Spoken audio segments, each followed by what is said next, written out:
হ্যাঁ বন্ধুরা, আজ চলে গেছিলাম একটা বিনা ইনভিটেশনে বিয়েবাড়ি খেতে। আর বিয়েবাড়ি মানে স্টলের খাবার তো খেতেই হবে। তো ফার্স্ট আমি কী দিয়ে শুরু করেছিলাম, আইসক্রিম দিয়ে। তো আইসক্রিম নিয়ে নিয়েছিলাম, তারপর খেয়েছিলাম 1 প্লেট পকোড়া, তারপর নিয়ে নিয়েছিলাম গরম গরম কফি।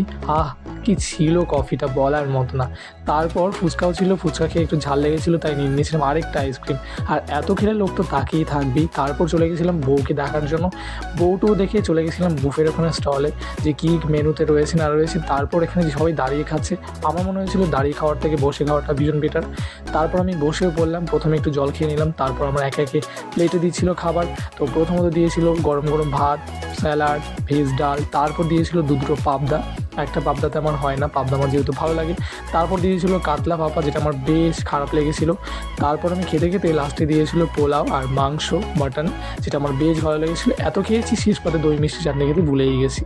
তারপর শেষে বউ দেখে দেখে চলে আসতে হয়েছিলো বাড়িতে। এই ছিল আজকে মিনি